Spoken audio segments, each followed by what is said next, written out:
I imagine when you're dealing with two different cultures and languages that are very different, there are a lot of nuances. Can you touch on the importance of, translations and how language is handled? Well, interpreting, which is oral translation, is a very demanding art, not just because it requires an exceptionally good memory as well as a command of a language, but also because you are dealing with exactly the issue you raise. That is to say, no two languages have a complete identity in their wording.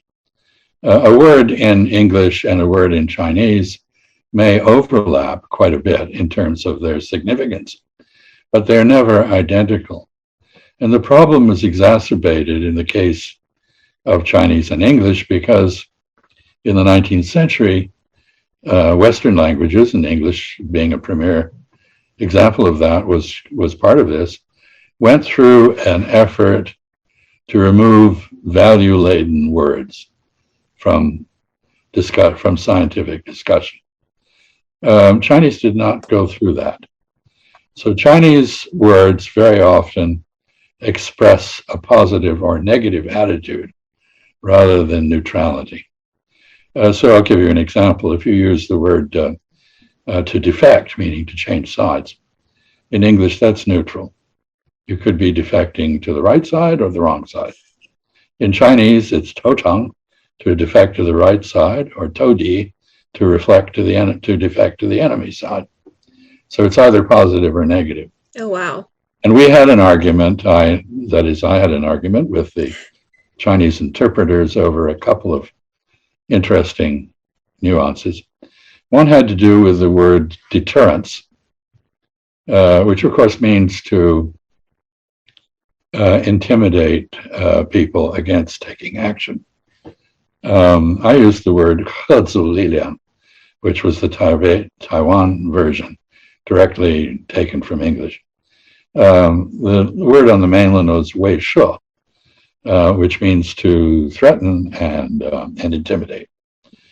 So I asked the interpreter, would you use this word to describe China's foreign policy? She was using it to describe ours. And she said, of course not, we're not threatening anybody. And I said, well, that is a problem. And it took the Chinese about 30 years to come up with a neutral term, which they finally did at the Chinese Academy of Military Sciences. And the term is 设置, meaning to intimidate, and 治 meaning to halt, which is a pretty good translation.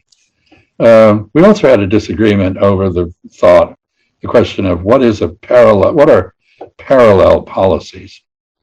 In mathematics, parallel is 并行不悖, meaning two lines that extend equidistantly and never meet. Mm-hmm. But in foreign policy, parallel policies represent a common objective. So I translated this as 异途同归, to reach the same result by different paths, which my Chinese counterpart actually rather liked. This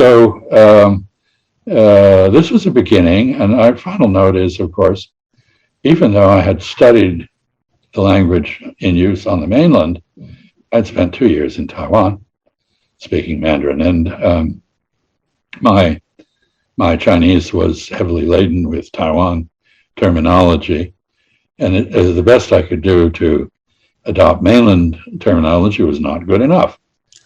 So we were talking different versions of Chinese to some extent.